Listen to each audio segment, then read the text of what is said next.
ولا دنياتي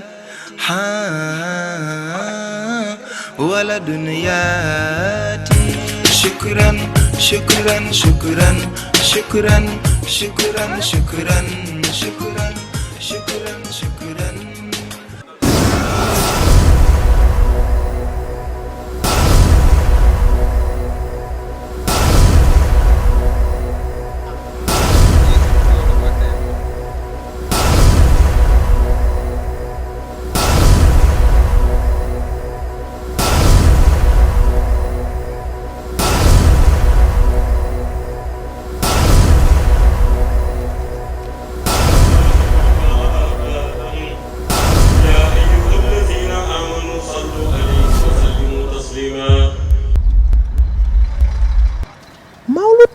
xew-xew juddu yenentu Muhammad sallallahu alayhi wa sallam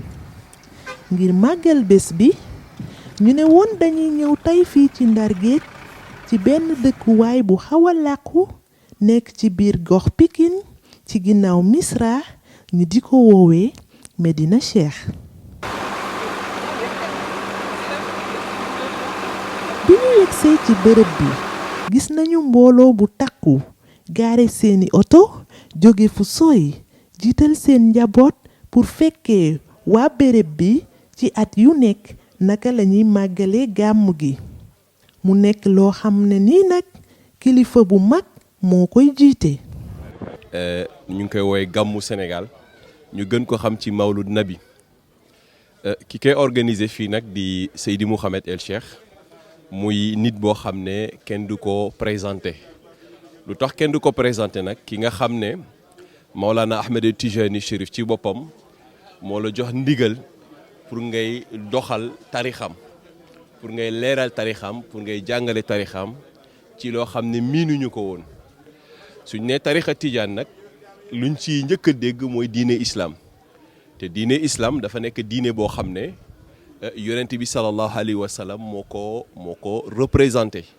yonent bi nekk li nga xam ne aussi mooy jëmm boo xam ne moo tax yàlla bind yëpp comme nuñ ko faralee di waxee rek suñuy wax secret existence yonent bi sallallahu alayhi wa sallam moo tax secret existence boobu nag kii yor ko moom moo xewle loolu mooy gàmmu boobu nag ki koy organiser mooy Seydi Mouhamed El Cheikh ak organisation boo xam ne bu différente ak yu ñu koy gisee. Seydi Mouhamed El Cheikh nag yàlla boole na ko ay taalibe yoo xamante ne nii lépp lu muy def dañuy bàyyi seen liggéey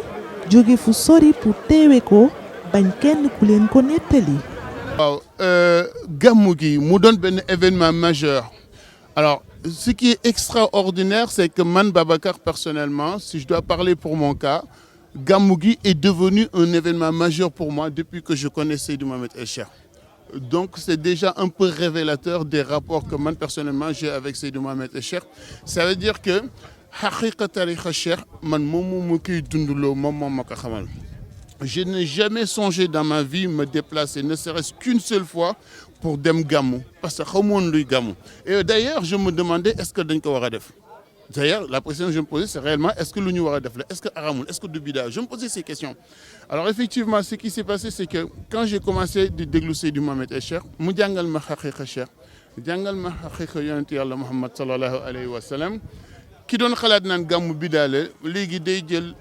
billet d'avion mu jaral ko plus de 500 000 francs mu déplacé wu jël ay congé fi muy liggéey juste pour ñëw gàmmu. Seydi Mouhamed El Cheikh nag ay taalibeem yamuñu ci Sénégal ak ci France rek. ñu déplacé wu nag jógee Côte d'Ivoire ñëw gàmmu si suñu wetu wasila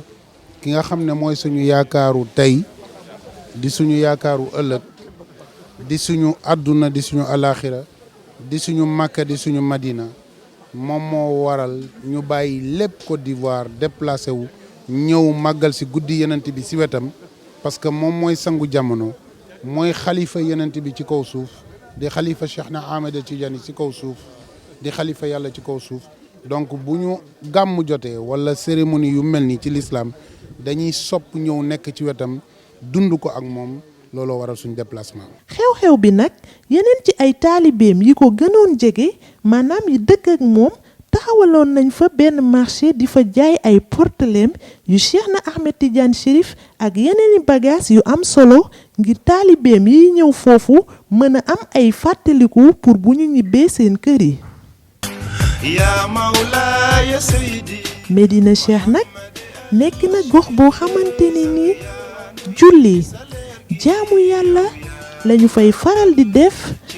ba tax na taalibe yi mbégte la ci ñoom bu ñu ñëwee fii yor seen kurus toog ci jumaa ji di wasifa ak di zik seen salaatul fatiha bi leen seen sang bi jox pour ñuy gën a xam yàlla Muhammad sallallahu alayhi wa sallam ak ki nga xam ne ni mooy Cheikhna Ahmed Tidiane Chérif. Ya Mawlaaya Seydi. teewaay bi fii nag mu nekk lu am njariñ pour xalif Seydi Mouhamed El Cheikh yi. comme Hadj Malick nu mu ko doon defee comme Cheikh Omar Fouti nu mu ko doon defee comme Serigne Babacar Sy nu mu ko doon defee donc forum de lumière la échange la boo xam ne day yeesalaat njàngale yi nga xam ne di jox na ko muxadam yi aussi suñu demee ñibbi yeesalaat njàngale yi ci mbokku taalibe yi nekk bërëb yu ñu nekk. mooy dafa am garantie yu bëri ci laxasu wasifa tisbaar soo ko fekkee am nga garantie at délégation xayb Mawlay Cheikh Tidiane yi mu am ñëpp dañuy teew gàmmu gi guddi ku Mawlay Cheikh am mooy Mawlay Cheikh Tidiane yi Seydi Ahmed xalifa mi ñëpp dañuy teew te am na symposium bu ñuy def boo xamante ni échange xam-xam yu gën a kawe ci xam-xam yi muy jàngale muy échange yu riche. xam-xam boobu nag ci bërëb bi rek lañu ko mën a jël see. bërëb bi soo fi ñëwee da ngay yëg ni bërëb bu leer la waaw soo ñëwee fii da ngay gis ni benn kër bu nekk 150 mètres carrés moo fi nekk gis ni benn jëmma fi nekk Mawlay Cheikh formé ay jeunes ay xadara ñu fi wasifa yu yéeme di fi def xadaratul jumaa yu yéeme bërëb bi dañuy julli di sellal dañuy woor dañuy joxe asaka dañuy wasifa di xadaratul jumaa donc bërëb bi li ma fi gën a frappé mooy orthodoxie tarixa ak diine bi ñu fi doxal waaw bërëb bu leer la te c'est un endroit impressionnant isolé à 5 kilomètres du centre de Saint-Louis muy bërëb bu leer waaw li mu nekk bërëb bu leer bërëb bu yëg-yëg boo fi ñëwee sa jaamu yàlla ak sa yëg-yëg day yokk. te képp ku fi ñëw dinañu la teral ba macha allah kontaan ak mbégte gu rëy nga fiy jëlee.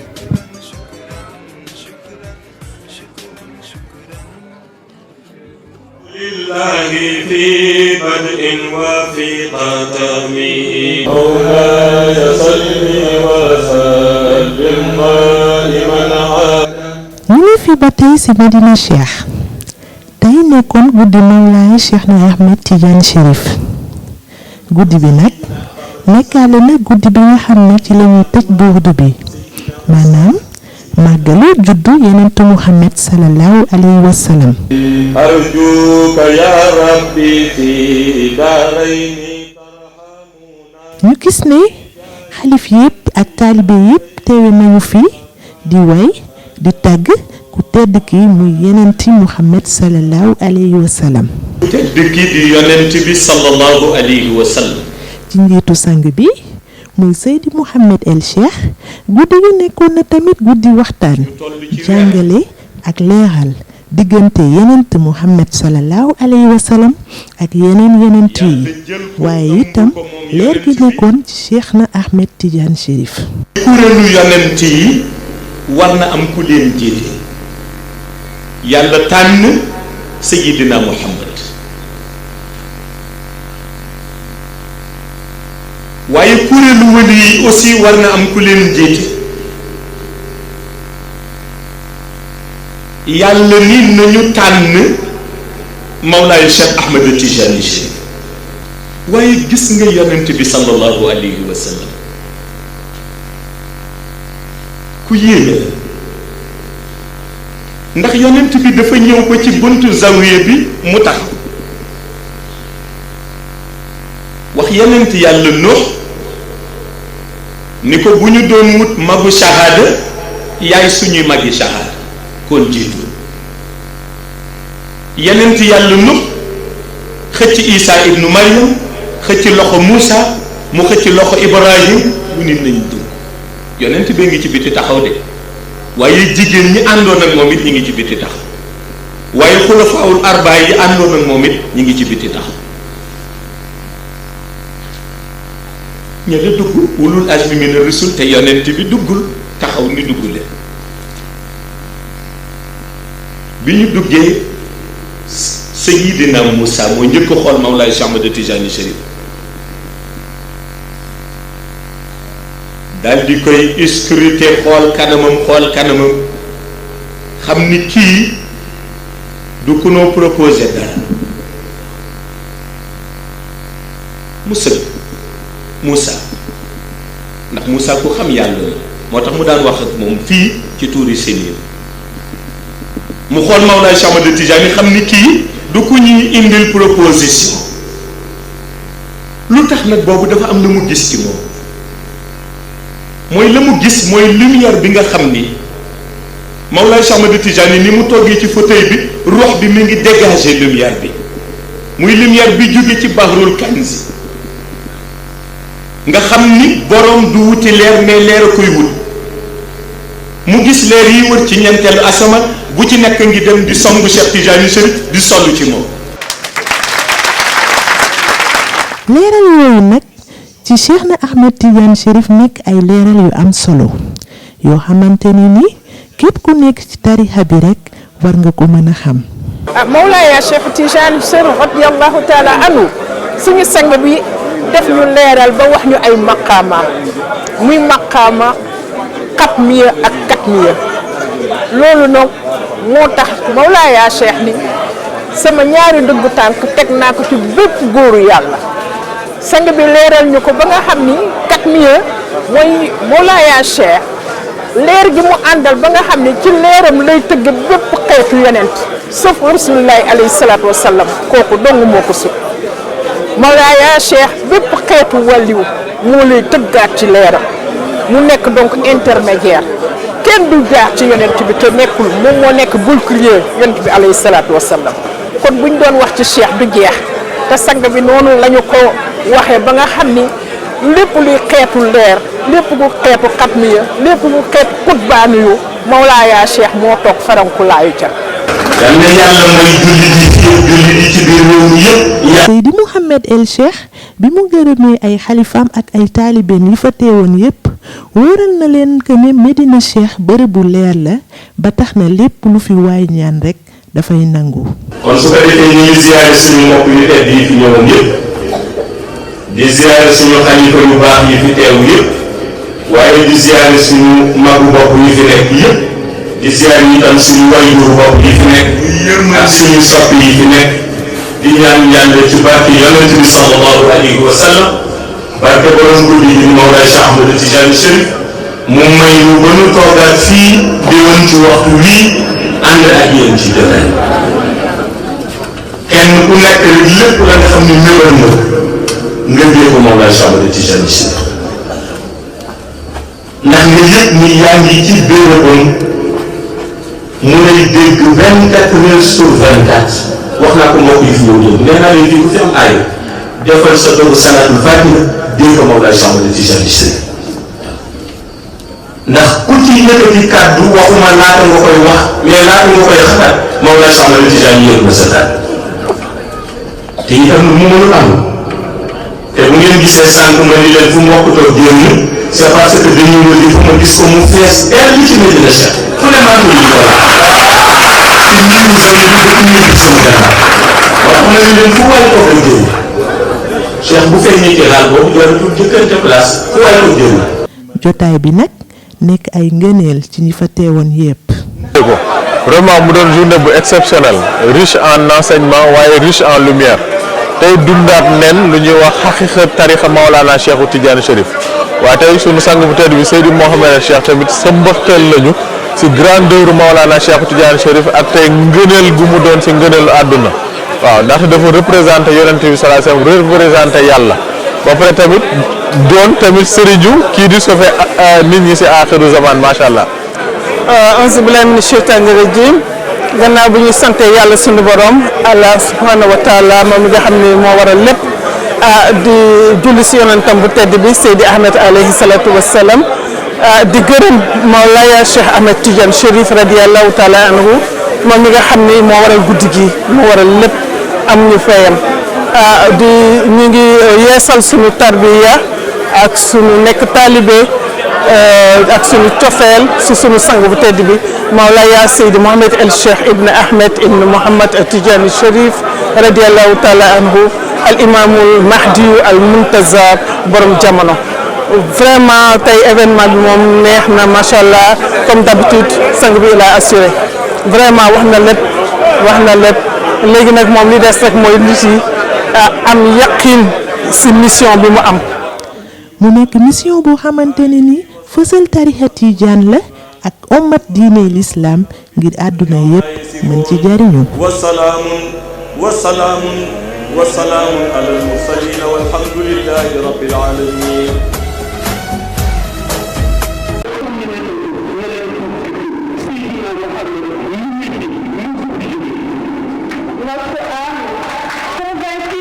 nekkoon bés boo xamante ni njabootu Seydi Mouhamed El Cheikh yépp dajaloo nañ fii ci keppaar gi pour def benn symposium.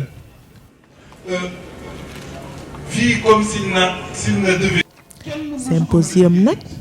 waxtaan la waxtaan bu taalibe yi indil seen sang ngir di ko firndeel seen jaar-jaar ak seen cofeel ci moom. kon Seydi Massamba bismillah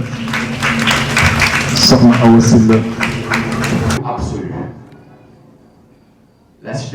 ndaje bi nag nekkoon lu mel ni compétition ndax daayira yi nekk Sénégal France États-Unis ak Canada teewe nañu fa di gërëm di way di tagg seen sang Seydi Mouhamed El Cheikh.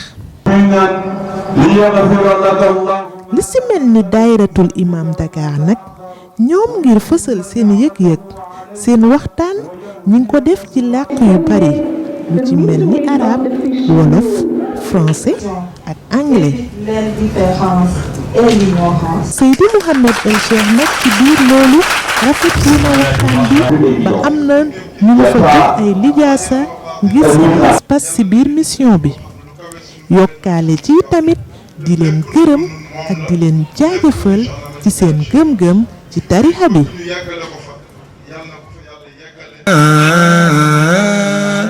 wala duniyaati. ba tey fii ci Medina Cheikh fekk nañu fi ñaari groupe yu am solo te xaw a niroo li ñuy yëngu ñoo xamante ni taalibi Seydi Mouhamed El Cheikh yi ñoo ko sos ñu di leen di woowee wala duniyaati ak alam. ñu nekk ñaari label yoo xamante ni bu ci nekk ëmb nga yeneeni programme ci biir. li ñuy liggéey wala duniyaati mën nañu ne lépp li nga xam ne wàllu digital la ci la ñuy yëngu suñu nee digital nag mu ëmb lu bari ndaxte wala duniyaati comme niñ ko déggee rek label la suñu nee label nag mooy am na ci ginnaaw ay yeneen structure lu mel ni Medina Cheikh TV lu mel ni Medina Cheikh rajo lu mel ni Medina Cheikh impression wala lu mel ni Medina Cheikh librairie yooyu yëpp doon ay structure yoo xam ne dañoo buubu ci ginnaaw wala duniyaati léegi ñun nag suñu liggéey ci wàll boobu mooy tout ce qui est aspect visuel wala aspect audiovisuel plutôt dañ ciy yëngatu lu jëm ci wàllu direct par exemple waaw en parlant de direct tey defe naa mooy suñu 1 an au direct ndaxte ba wala duniyaati wala ba Medina Cheikh TV commencé di def ay direct daaw la tombé loon ci gàmmu daaw la woon kon donc gàmmu bi moo ko matalal 1 an loolu nekk benn aspect boo xam ne ci wàllu direct la yeneen aspect yi mun nañ ko delloo ci wàllu par exemple tout ce qui est organisation audiovisuelle à savoir montage yi à savoir émission yi am yooyu yëpp dinañ ci di yëngatu. wala duniyaati nag liggéeyam yamul ci foofu rekk nekk na chaîne télé ak rajo taskatu xibaar boo xamante ni lépp luy xibaar ci réew bi ak ci àdduna bi yépp daf koy joxe saa su nekk. yaa Mawlaaya Seydi. waaw fii mooy plateau Medina Cheikh TV wala Duniyaati fii li nga xamante ne nii moom lañ fiy def mooy lépp loo xamante ne nii jëm na ci wàllu audiovisuel. waaw audiovisuel nag buñ ko waxee am na ci aspect yu bari mën nañ ne par exemple wàllu direct bi waa diaspora fekkente ni dañoo bëgg a seetaan lépp li nga xamante ni nii moo concerné conférence bi sang bi di def moom lañ leen di defal ci wàllu direct mais lu dul loolu aussi am na yeneen interview yoo xamante ni dañ koy defal ñenn ci xalifa sang bi 2020 bu dañ na waaye nag bon ñenn ci xalifa sang bi ak ñenn ñoo xamante ni dañ leen di faral di interviewé pour ñu wax ñu à peu près organisation nan lañ koy gisee ak yeneen sinon y a aussi des traitements d'image yoo xamante ni ay image la yu ñuy traité gën kaa rafetal ak affichage yi yëpp tout nga xamante ni yaa Seydi Pape Moussa moo xam ne ni moom mu ngi ci waaye nag yaa Seydi Mansour aussi moom tam ñu ngi ñoo xamante ni ñu ñuy jàppale ci liggéey bi dëgg yàlla ñu leen di gërëm ñoom itam bu baax te di leen sant ñuy gars yoo xamante ni vraiment ay jàmbaar ay nit yu leer lañ waaye ay nit yu parfait tamit.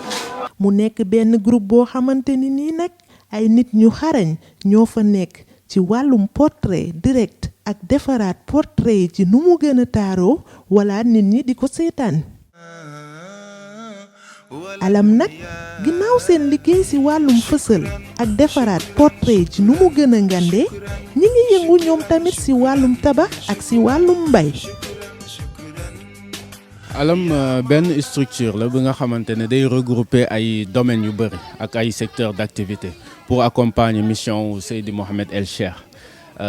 ay taalibeem ñoo siy liggéey indi ay idées yoo xamante ne c'est novateur des idées de développement yi nga xamante dañ ko structurer si domaines yu bëri comme domaine par exemple digital communication imprimerie am na agriculture am na construction ak yeneen domaine yoo xamante ni ñu am ay compétences ci xadara bi dañuy indi idée yooyu ñu xool ni ñu koy organiser ba def benn mise en œuvre bi nga xamante ni nañu mën a def des plans d'exécution. su ma jëlee exemple comme alam am na benn structure bu ñuy tuddee GRAF structure boobu day yëngu ci lépp li nga xamante ne imprimerie la comme par exemple tey gis nañu tournée nationale yi di sang bi di def. day ànd ak ay image yoo xamante ne dañ koy wane comme li ngeen gisee bienvenue bi ak yeneen yoo xamante ne dañuy soxla impression structure boobu day permettre mu faciliter lépp li nga xamante ne impression la waaw beneen structure bi mooy construction beneen exemple moo mën a joxe boobu benn projet bi nga xamante ne la taalibe ñooy nekk ay investisseurs investir seen xaalis pour jënd ay terrain tabax ko pour ñi nga xamante ne dañuy ñëw par exemple di gàmmu jógee fu sori bëgg am benn dalukaay bu confortable te nga xam ne du cher ñu ñëw dal foofu dolli doole mission bi fay ñi nga xamante ni ay investisseurs yu bokk ci xadara bi la te xam nañu taalibe yu bëri ñoom dañuy jëlaat seen xaalis defaat ko ci mission bi donc loolu pour yombal leen donc alam ci yooyu lay yëngu yu mel noonu am na agriculture comme ni ma ko tuddee donc soo xoolee daal loolu moo tënk alam ci lu bëri waaw. ñu nekk ñaari projet yoo xamante ni nii képp kuy taalibe war nga ci mën a dugal sa loxo. shukran shukran shukran shukran shukran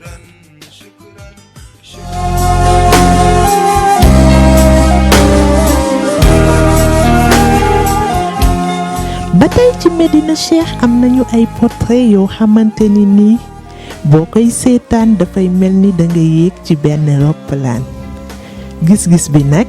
mu nekk lu taaru lool te li ko portrait nekk lu kéemaan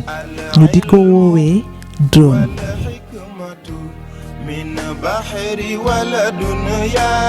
drone nag roppalaan bu ndaw la mën nañu ne sax roppalaanu fooykaay la te boo koy dawal jarul nga ci yéeg da nga koy tegtal rekk fi nga bëgg mu dem li nga bëgg mu jël ak fi nga bëgg mu yam. drone bu njëkkoon soldat yi ñoo ko doon jëfandikoo léegi nag mën nañu wax que ni ci wàllum cinéma lañu koy gën a gisee lu ci mel ni publicité clip wala film. ku mel ni Souleymane El Cheikh nag moom lim koy doyee mu nekk lu wute te am solo lool. parce que drone soo xoolee beneen type de expérience image lay indi ci mission sang bi gis nañ ni sang bi suy ñëw par exemple ci tournée nationale yi wala événement yu mel ni gàmmu dañuy gis ay réalisation yu bëri yoo xamante ne da ngay ànd ak moom comme dugg ci sang bi wala garde corps yi ni ñuy mel ak yooyu day am solo ñu indi ko te soo xoolee but premier bi mooy ñu vulgariser environnement sang bi vulgariser ko parce que soo xoolee ñu bëri suñu xamee sang bi soo xoolee vidéo yeeg image yi ñoo tax ñu nekk YouTube donc drone bi day indi beneen expérience daal bu ñu mën a gën a cerner kan mooy Seydi Mouhamed El Cheikh ak lan lay liggéey en termes de religion lan lay liggéey ci tarixa Mawlaaya Cheikh et cetera donc loolu objectif la pour indi beneen dimension ci mission Seydi Mouhamed El Cheikh. liggéeyum doon ci diineem ak ci tarixaam mu nekk lu ko ñor lool ba bu sañoon ku nekk ci tarixa bi dina la ko jàngal ngir bu xew-xew amee nga mën ko jëfandikoo. min bahri waladun ya xam nga am na ñoo xamante ni peut-être ñoo ko ci mën te ñoom mun na am dañuy ñibbi seen dëkk. waaw am na formation yoo xamante ne nag am prévoir nañ ko def ko ci wàllum drone mi comme par exemple waa Medina Cheikh TV ñoom dinañu am ñoo xamante ne nañ leen ci former pour ñu mun ko di ko utiliser waa alam tamit ñoom dañu am ay yenn activités ñuy def dañuy soxla wàllum jël image yoo xam ne 3D la ak yeneen ñoom tamit dinañ leen ci former donc dinañ former le maximum daal de personnes yi nga xamante ne ñoo nekk ci activité xadara bi di ci yëngatu ba nga xamante ni ñu bëri daal dinañ ko mën a utiliser waaw. doon nag noo ko waree jëfandikoo dafa am ay matuwaay yoo war a jël lu mel ne autorisation buy wane que ni yaa ngi portere benn bërëb boo xamante ni nii doo yàqal kenn.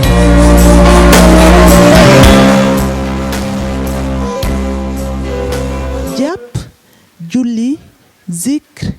wazifa ak lazim war na bépp taalibe cheikh.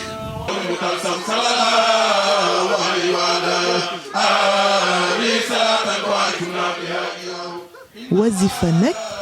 jotaay la bu Mawlaay Cheikh andil ay taalibeem ngir ñuy mën di yëg saa su nekk teewaayu yenent bi.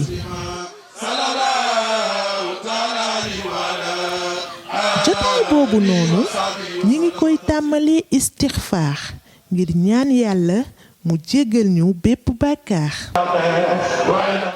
ñu julli ci yenent bi comme ni ko yàlla defee woon ci baatu salaatul fatiha. ñu daldi tàmmalee seede ni dara nekku fi lu dul yàlla ci baatu laa ilaaha illallah soog ci teg jawratul kamal ngir dalal yenent bi.